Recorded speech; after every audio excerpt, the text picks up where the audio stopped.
छत्तीसगढ़ के घने जंगलों के बीच से एक सड़क गुजरती है। लोग उसे जंगल रोड कहते हैं। पर ये कोई आम सड़क नहीं है। यहाँ सिर्फ हादसे नहीं होते। कहते हैं जो इस सड़क से बचकर निकल भी जाए वो फिर कभी पहले जैसा नहीं रहता। आज हम उसी एक रात की कहानी को परत दर परत खोलेंगे, जब 6 दोस्त इस सड़क पर निकले थे और सुबह तक उनमें से सिर्फ 2 ही जिंदा बचे थे। तो ये कहानी है एक सफर की, एक ऐसा सफर जहां मंजिल मौत थी और वापसी का कोई रास्ता नहीं था। बात है अक्टूबर 2021 की एक रात की। रोहित, अमन, सुरेश, करण, पूजा और नेहा, 6 दोस्त एक शादी से लौट रहे थे। गाड़ी में हंसी मजाक का माहौल था। सब अपने आने वाले कल के सपने बुन रहे थे। घर जल्दी पहुंचना था तो उन्होंने गूगल मैप्स पर एक शॉर्टकट ले लिया। बस एक छोटा सा फैसला जो उनकी जिंदगी का सबसे बड़ा और आखिरी फैसला बनने वाला था। मैप्स पर यह रास्ता बस 38 किलोमीटर का एक फॉरेस्ट रूट दिखा रहा था, बिल्कुल सीधा और वक्त बचाने वाला। उन्हें क्या पता था कि वो वक्त बचाने नहीं, गंवाने जा रहे थे, हमेशा के लिए। रास्ते में एक ढाबे पर रुके तो वहां के मालिक ने उन्हें टोका भी था, चेतावनी भी दी थी, पर जवानों का खून, उन्होंने उसकी बातों को हंसी में उड़ा दिया और आगे बढ़ गए। जैसे ही उनकी कार उस जंगल रोड पे मुड़ी, सब कुछ बदलने लगा। जंगल की खामोशी अब भारी लगने लगी थी। हवा में कुछ था, कुछ अनजाना, कुछ भयानक। घड़ी में रात के 12:40 हुए थे। अचानक सबके मोबाइल फोन में नेटवर्क चला गया, 0। गाड़ी के बाहर का तापमान एकदम से गिर गया और चारों तरफ घना कोहरा छा गया। और तभी गाड़ी का रेडियो अपने आप चालू हो गया और उसमें से सिर्फ एक अजीब सी खरखराहट की आवाज आने लगी। और फिर उस खरखराहट के बीच से एक बहुत धीमी, घिसटती हुई आवाज सुनाई दी, वापस जाओ। अमन ने डरकर रेडियो बंद कर दिया, पर शायद बहुत देर हो चुकी थी। डर अब उनके साथ गाड़ी के अंदर आ चुका था।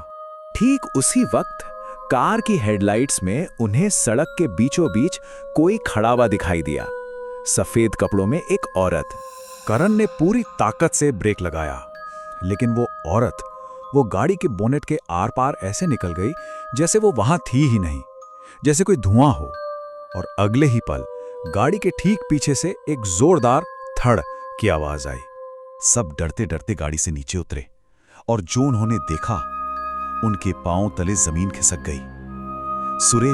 सुरेश गाड़ी के नीचे पड़ा था। उसकी छाती बुरी तरह कुचली हुई थी, जैसे कोई ट्रक उसके ऊपर से गुजर गया हो। पर सड़क पर दूर दूर तक ब्रेक के या टायरों के एक भी निशान नहीं थे। अब उन्हें समझ आ चुका था, ये कोई हादसा नहीं था, ये एक शिकार था। और वो पांचों अब उस अनजान शिकारी का अगला निशाना थे। सब दहशत में वापस गाड़ी में बैठे और करण ने गाड़ी दौड़ा दी।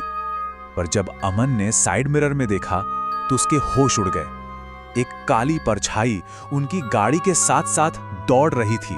गाड़ी की रफ्तार 80, परछाई भी 80 पर, रफ्तार 100 पर वो परछाई अब भी उनके ठीक बगल में थी। तभी पूजा चीखी, वो गाड़ी के अंदर आ गया। और उसी पल गाड़ी के अंदर एक बर्फीली हवा का झोंका आया। वो परछाई अब उनके साथ गाड़ी के अंदर थी। अचानक नेहा का दम घुटने लगा। उसकी आंखें बाहर आ गईं और मुंह से एक गाढ़ा काला तरल बहने लगा। उसने अपनी सीट पर ही दम तोड़ दिया। ये देखकर अमन के हाथ स्टीयरिंग से छूट गए और गाड़ी सीधे एक पेड़ से जा टकराई। टक्कर इतनी जोरदार थी कि करण सामने का शीशा तोड़कर जंगल के अंधेरे में कहीं जा गिरा। बस उसकी एक आखिरी चीख सुनाई दी, मुझे कोई पकड़ रहा है। और फिर खामोशी। करण की लाश आज तक नहीं मिली। तभी रोहित को एक भोली बिसरी कहानी याद आई जो उसने इसी सड़क के बारे में सुनी थी।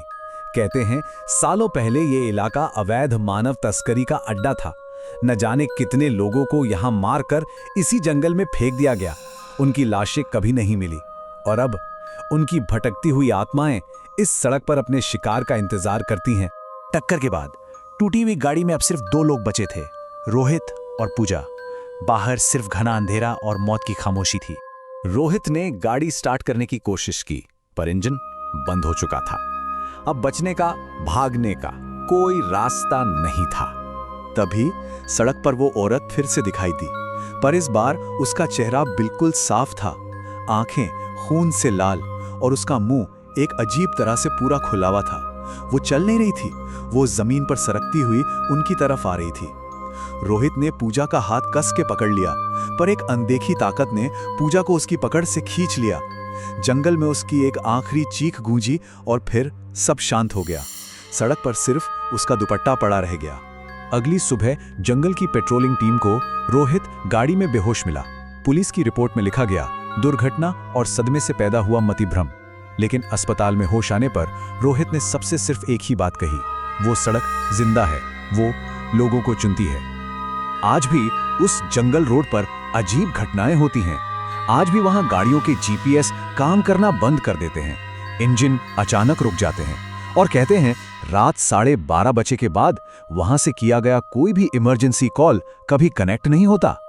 और जो गिने चुने लोग किस्मत से वहां से बचकर निकल पाते हैं, उनके डैश कैम में सिर्फ एक ही चीज रिकॉर्ड होती है, पीछे बैठी किसी और की सांस।